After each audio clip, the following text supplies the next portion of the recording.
Yang kedua, kita menentukan sifat-sifat dari suatu akar. Nah, misalkan di sini Kak Tari punya x kuadrat plus 2x minus 15 sama dengan 0. Yang pertama di sini Kak Tari minta tentukan x1 plus x2. Ini harus kalian hafal. Kalau misalkan di sini ada x1 plus x2, kita bisa memasukkan ke rumus min b per a. Nah, seperti itu ya, diingat-ingat, min B per A. Nah, di sini min B-nya berapa? Minus B-nya kan 2, berarti 2 per A. A-nya kan 1, berarti X1 plus X2 minus 2. Jadi yang harus kalian ingat, kalau ada X1 plus X2, kita nggak usah menentukan X-nya berapa pakai pemfaktoran, melengkapkan kuadrat sempurna, ataupun dengan rumus ABC, nggak usah. Kita punya rumus ketika ada X1 tak tambah X2, itu rumusnya adalah min B per A. Kayak gitu ya. Sedangkan kalau misalkan Kak Tari tanya ada X1 kalikan X2, rumusnya bisa langsung C per A. Jadi tinggal kalian lihat. C-nya di sini minus 15, gini ya. A-nya di sini adalah 1. Nah, berarti di sini minus 15 hasilnya, seperti itu. Loh Kak, kalau misalkan yang seperti C Kak. C di sini kan dia ada 4x1 plus 4x2, seperti itu ya. Nah, ini harus kamu ubah bentuk dulu. Ini kan bisa tak buat seperti 4 tak kalikan X1 plus X2. Seperti ini ya. Nah, kalau seperti itu berarti gimana Kak? Ya udah tinggal masukkan. Tadi X1 plus X2-nya kan ketemu minus 2, gitu kan? Berarti nanti langsung 4 kalikan minus 2. Berarti ketemu hasilnya minus 8. Seperti itu. Sedangkan kalau ada soal seperti D, di sini Kakak punya, tak taruh agak atas ya, 3x1 kalikan 4x2.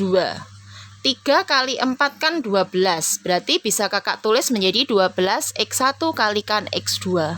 Ya udah tinggal dimasukkan. Berarti 12 kalikan x1 kali x2-nya berapa? Minus 15. Berarti 12 kalikan minus 15. Berapa itu berarti guys? Minus 180 ya. Nah, seperti itu, paham? Loh Kak, kalau misalkan soalnya langsung cari ini Kak, gimana?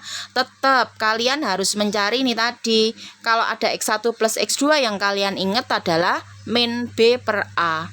Tapi kalau perkalian X1 kali X2 berarti C per A. Oke. Sedangkan untuk E-nya, untuk yang E ini harus kalian ingat-ingat rumusnya ya. Kalau ada X1 kuadrat ditambah dengan X2 kuadrat, itu di situ nanti bisa Kakak tulis menjadi X1 plus X2 tak kuadratkan, tak kurangi dengan 2x1 kali x2. Ini wajib kalian hafalkan. Jadi kalau ada rumus X1 kuadrat plus X2 kuadrat, dia jadi X1 plus X2 kuadrat tak kurangi 2x1 kalikan X2. Berarti di sini bisa langsung Kakak tulis X1 plus X2 kuadratnya tadi kan minus 2. Minus 2 kuadrat dikurangi 2 kalikan minus 15.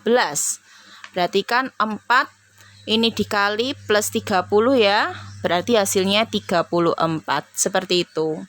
Sedangkan untuk F, cukup tidak ini ya. Kalau ada bentuk seperti itu, 1 per X1 plus 1 per X2, itu berarti nanti bisa Kakak ubah menjadi X1 kali X2 di plus, ini plus ya, X1 kalikan X2. Menjadi seperti ini.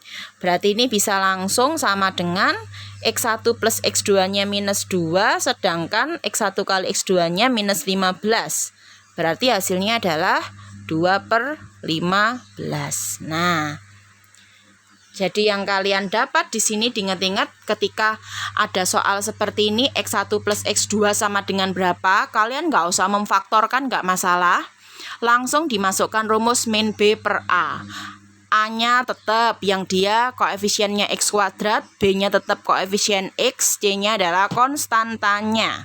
Seperti itu ya.